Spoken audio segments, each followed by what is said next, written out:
Welcome to the Barrier Breakdown, Disrupting Mental Health podcast, where we talk about the clinical and practical issues that face those working in the mental health industry.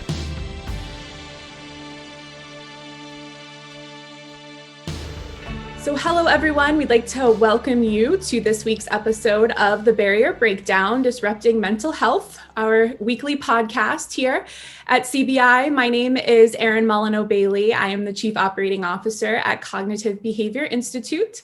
And as always, we have with us Dr. Kevin Caridad, the owner and CEO of Cognitive Behavior Institute. And this week, we have with us a very special guest, Dr. Doug Henry, who is a clinical psychologist and vice president of Allegheny Health Network's Psychiatry, and Behavioral Health Institute. And prior to his role at AHN, Dr. Henry was the clinical administrator for child and adolescent psychiatry at UPMC. And his leadership experience before that also was with multiple systems. He has experience doing evaluations, both individual and group family therapy on an inpatient psychiatric unit, and also served as the lead assessor and supervisor for Santa Barbara County Alcohol, Drug, and Mental Health Services. So welcome, Dr. Henry. We are very excited to have you here with us today, and thank you very much for being here. That was quite an introduction. Thank you, Erin. Happy to be with you. Wonderful. So thanks for joining us this week. As we've, Doug and myself know each other through past interactions, and we thought it would be very important to have him and his in a large system to kind of really explain to us what's going on with Allegheny Health Network here in Western PA and beyond, because I know it's a very large system. And then take it a little bit there and have a conversation. So, Dr. Henry, if you could tell me a little bit more about your role at Allegheny Health Network, I'd appreciate it. Sure. So my role, one of the principal responsibilities of my role is retaining psychiatrists. And that is an increasingly difficult job, as I'm sure that you and your listeners are aware. We're in a national situation where there's a dearth of psychiatrists. We have 60% of counties in the U.S. Have zero psychiatrists, and 70% have zero child and adolescent psychiatrists. So it is difficult to find psychiatrists, but we have had a great deal of success over the past 2 or 3 years at AHN, increasing our professional workforce. So establishing, hiring professionals is a primary responsibility. Also overseeing all of the treatment efficacy, quality of services, regulatory compliance, as well as the fiscal performance of the Behavioral Health Institute at AHN. Those are the primary responsibilities. Awesome. Thank you.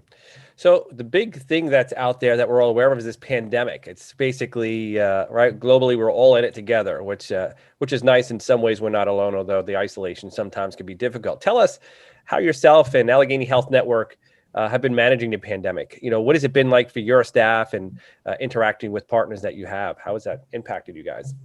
It's impacted us greatly, as it's impacted everyone. And it's been a huge emotional burden on society in general. But I've been tremendously gratified by the way that our professionals have responded to the pandemic. So in the middle of March, between March 13th and 15th, we were able to convert almost entirely to providing telepsychiatry services in a really short period of time. Prior to March the 13th, we were delivering about 4% of our services by video. And by the 15th of March, we were delivering just the inverse. 96% of our services were being delivered by video. And so those 2 days were a scramble of technology, of cameras, of dispatching the equipment to all of our team. And we have about 150 full-time equivalents working in our institute. So it was a heavy lift, and it was a lot of scrambling in a short period of time, but we transitioned rather seamlessly, and some of the technology has been just awesome. We continue, and the amount of video services we're delivering really mirrors how the pandemic has waxed and waned. So we got down to about 60% video delivery in August and September. And now, of course, we're back up to about 95%. And really the only things that, our kind of rule is that if we can treat somebody effectively and safely remotely, that's how we do it currently. So really, it's only evaluations for very young children that have pressing needs that just don't work well remotely, and neuropsychological testing are the two types of services that are continue to be face-to-face with a lot of precautions taken. One of the things we're hearing, and I know we're experiencing at the Cognitive Behavioral Institute, is an overwhelming response and need for behavioral health care. So how have you been managing kind of this tremendous desire for people reaching out for therapy and demand for behavioral health care? How is your system handling it? What does it look like at Allegheny Health Network?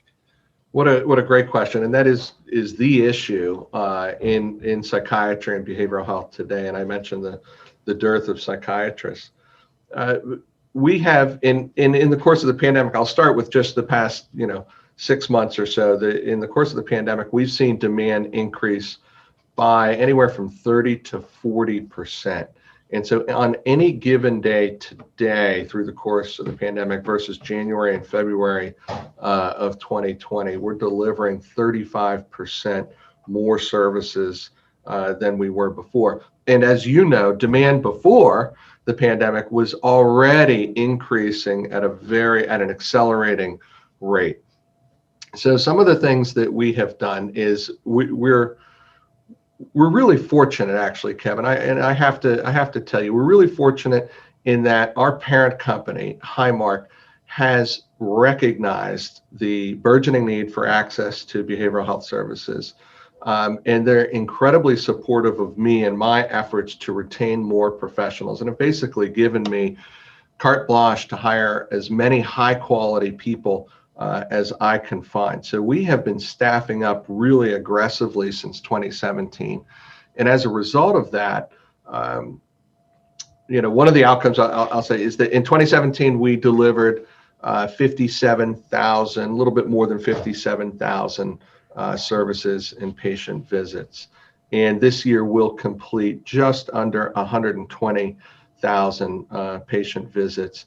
And so that is, we're more than doubled in just the past 36 months.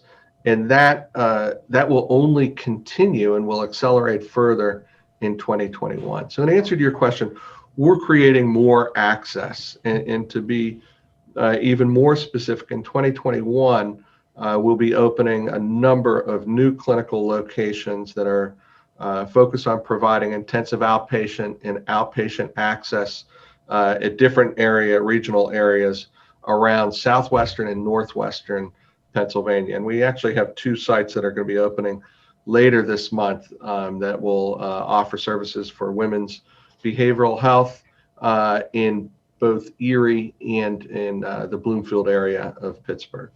Fantastic. Yeah. Can you speak to more about what will be opening and specifics of what services that will be offered there? What type of behavioral health services? Sure. So both in Erie and in Bloomfield. In Bloomfield, we'll be expanding our women's behavioral health perinatal depression program. And we'll also be adding new services for infant mental health for very young children, including child and parent psychotherapy, the Circle of Security evidence-based treatment model, and parent-child interaction therapy, which is very exciting. And I'm sure you're very familiar with it. It's a manualized, sophisticated form of parent coaching involving a psychologist behind a one-way mirror and some telecommunication between the psychologist and parent with the young child in a playroom for a therapy session. Really interesting and powerful stuff, actually. No, I think that's interesting. I think that's very helpful. And I'm just thinking we have to talk a little bit maybe offline on how do we bring that information to the individuals who listen and to our newsletter when these services begin to open, because we know the demand is out there, and it's difficult to find referral sources. So I wonder, are you able to fill the needs of all the services? And what I really mean by that is, oftentimes I know we struggle to fill all the referrals that come in. And so we oftentimes make referrals externally. So does that ever happen with Allegheny Health Network? And what does that look like? It absolutely does. And so a critical partner for us since 2015 has been an entity called Quartet. And you know Quartet well. I think that you know one of the principal founders of Quartet. And Quartet is kind of like the Uber of behavioral health in a way, in that it will take a patient that is in need of a behavioral health service, whether it be counseling or a psychiatric service or some other clinical social work type of interventions, and will marry that individual seeking services to a private practitioner in the community that is close to that person's home and easily accessible, and also engages in that particular subspecialty that they're best able to meet the patient needs. So we use Quartet frequently, and I view that as unfortunate. It's a symptom of this incredibly accelerating, burgeoning demand, accelerating demand, particularly amidst the pandemic. So the answer to your question is yes, we do receive more referrals than we can possibly staff, and are growing as quickly as we possibly can in a high quality way to meet that demand. I will tell you that our use of Quartet and reliance on Quartet has decreased markedly over the past 2 years, and that's largely because of the new integrated access points that we've opened up. I'm glad you talk more about that. Go ahead, Erin. I was going to say, I'm glad you brought up Quartet, Dr. Henry, because we actually do have, for our listeners, just so they're aware, we do have David Wenberg, the CEO of Quartet, who will be joining us on one of our future podcasts. So that is a great topic that you brought up that we are excited to share more about with our listeners, because Quartet, who originally started providing services in Pennsylvania, has now even expanded to other states. So our listeners nationally, may not be familiar with them, and can learn about being a provider in their network to make sure that there are as many referrals, as possible for clients and health systems who utilize their network. As you mentioned, we were one of their first partners here in Pittsburgh, and we have, helped thousands of clients on the outpatient level with them. So they are a wonderful, wonderful service. And I know they've been a longstanding partner of AHN. And David is wonderful. So that'll be quite a podcast when you have David, very, very smart person. But for AHN, it really was, the need was driven by primary care. And so when a primary care physician became aware of a patient with a behavioral health need, they often struggle to get that patient in. And this is something that we're all familiar with in the field, and continues to be somewhat of a problem.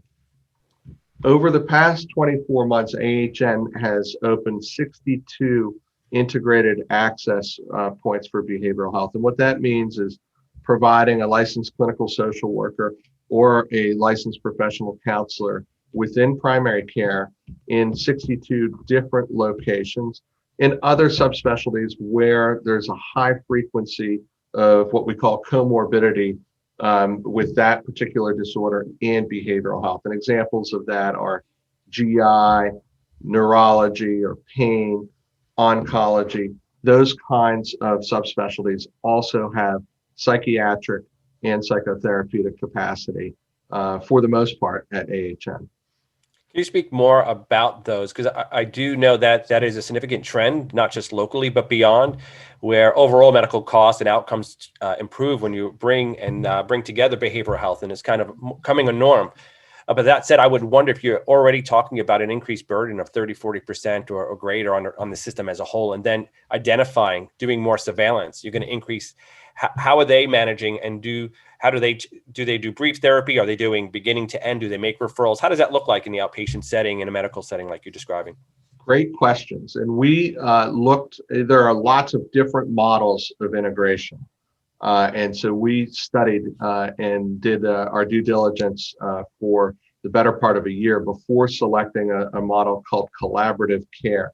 And collaborative care is probably the most common model of integration in the US, particularly among larger medical systems right now. It comes out of the University of Washington Department of Psychiatry and Population Health Management. It has the greatest amount of data supporting its efficacy.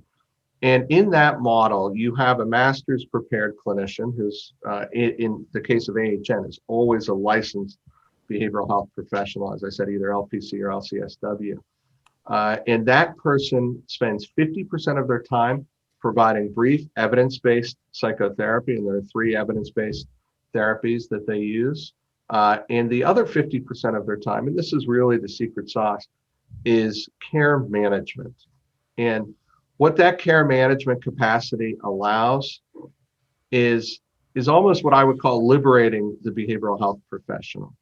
So for years, you and probably me, or me definitely, and probably you have worked in behavioral health clinics where we have 30 minutes or 45 minutes or 52 minutes of psychotherapy.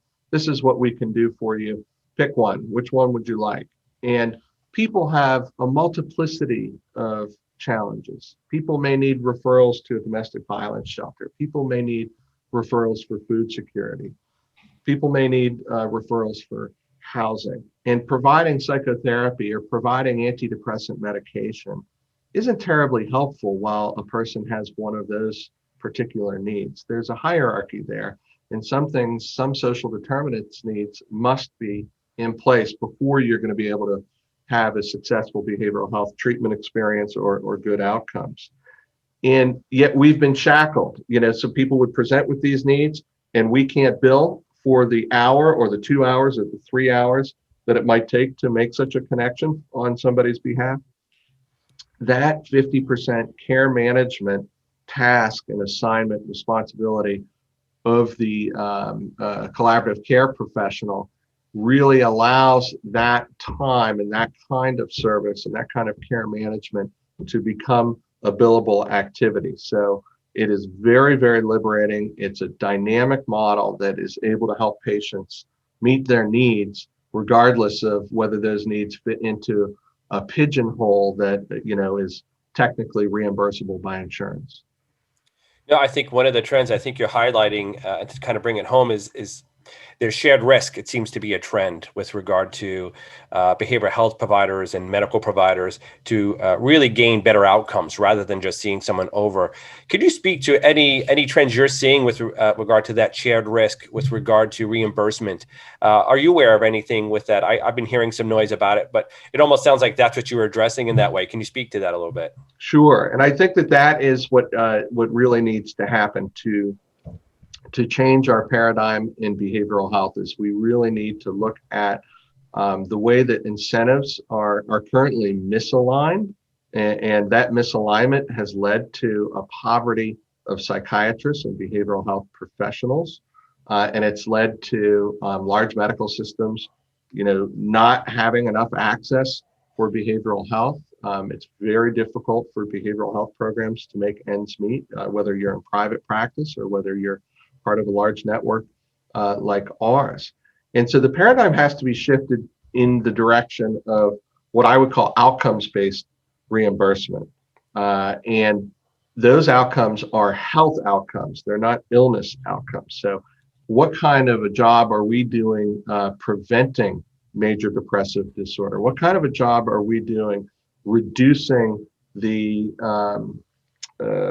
rate of the evolution of a prodromal symptomatology that is pre-schizophrenia or pre-thought disorder, the conversion rate from those with prodromal symptoms to psychosis? That rate is about 65%, but with really aggressive early intervention and good early detection, you can reduce that to 45, even to 35%. And so you're actually, in doing so, preventing paranoid schizophrenia or other psychoses. What kind of a job are we doing with that? And are we incentivized to do that. So if we can incent health systems, if we can incent behavioral health providers, primary care doctors to look for, to detect early, to intervene aggressively, provide access to appropriate supports, then we're gonna be much healthier as a community than we are today. And so that the reimbursement has to be predicated not on the volume of services, but on the health of what we call your panel. So if a primary care physician or practice looks after 6,000 individuals, we call that a panel of 6,000. Okay. And what have you been hearing? I know you kind of have a special relationship with Highmark, and you kind of, what I'm hearing is describing is how they're being supportive of this. Are you hearing, without naming any in particular, if you want to, that's fine, but how about other health insurers? Are they going down that same path? So is this just a unique thing to Highmark and the rest of the country you don't really have to worry about? Or is this like a trend that's happening everywhere and people need to take notice because what will happen down the road if they don't? So I think all of the major payers, and there are probably 6 or 7 really dominant insurance companies in the United States, and there's some regional players as well. But each of the major players is aware of behavioral health and is trying to do something, to do some initiative. Cigna is a very prominent one, and they've aired all kinds of commercials with Queen Latifah and others promoting awareness of mental health concerns. But one of the reasons that I came to AHN from UPMC is because of Highmark's commitment to transform medicine. It is not, the goal is not small. It's a very grandiose goal, to use a clinical term. They want to disrupt, just like the title of this podcast. They really want to disrupt. And so the effort towards behavioral health is not an initiative. It's much more all-encompassing and broad in scope. And it's a combination of a recognition that the system is broken, and in order to survive and be successful, whether you're a health network or an insurance company, you're going to have to change. But it also, quite simply, Kevin and Aaron, it's good business sense, right? If we can keep people more well, that is, that's a personal, professional goal of mine, and it's also a corporate business goal of my employer. And those two things, when you can get those two things working hand in hand, it's quite powerful. No, I think you're right describing what's powerful. I know we probably don't have that much time left. Can you speak to any specific specialized services now that you think would be helpful for people to be aware about? I know TMS is one of them, and if you could speak to some of them and how that process is for individuals in the open kind of system we have here to make referrals to you. What does that look like? Sure. So TMS is transcranial magnetic stimulation, and we began offering that service 2 years ago. And we have a device that is rather unique in our area, and it's actually called deep repetitive TMS, and we use a magnet that is an H coil as opposed to a figure 8 coil. That's getting a little techie for your listeners, so sorry about that. But the point is that it's a device that sends magnetic pulses into specific regions of the brain. You wear a little mesh helmet, and treatments last 20 minutes. They're painless, and we do 30 sessions as a full course of treatment. So you would take 5 or 6 weeks perhaps to have a full course of treatment. The qualifications for TMS I'll mention very quickly. So you have to have what is called refractory depression or treatment-resistant depression, and have had 3 or more failed medication trials with antidepressant medications, and 2 or 3 failed psychotherapy trials. And unfortunately, Kevin, there are thousands and thousands of people that meet those qualifications. So our deep repetitive TMS has an incredibly high, and we hesitate to use this term in psychiatry, cure rate, but with TMS, I'm not hesitant to use it. So we start with people that are scoring 20 or above on the PHQ-9. Again, sorry to get jargony, and more than 65% of them are under 4 on the PHQ-9 by the end of treatment. And as you know, under 4 reflects somebody that is feeling quite good. That's great. Yeah. Mm-hmm.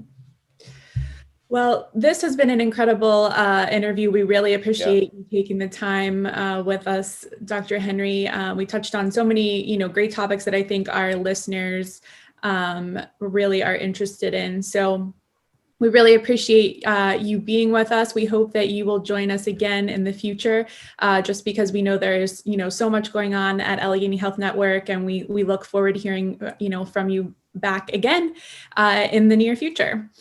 So Aaron and Kevin, thank you so much. My best to CBI, and congratulations on the great work that you're continuing to do. So thanks a lot. Thanks. Stay healthy. Yeah, you too. Bye-bye. Well, thank you very much, Dr. Henry, for joining us here today. This has been an incredible interview, and we know that our listeners will really enjoy this. So we really thank you for being with us. And to all of our listeners, thank you so much for attending today. If you are interested in giving us a review on Apple Podcasts, that would also be helpful so that more listeners can find us. And we thank you very much for tuning in today. We look forward to bringing you more podcasts in the coming weeks. And we hope that everyone enjoyed this week's episode of The Barrier Breakdown, Disrupting Mental Health. So take care, everyone, and stay well.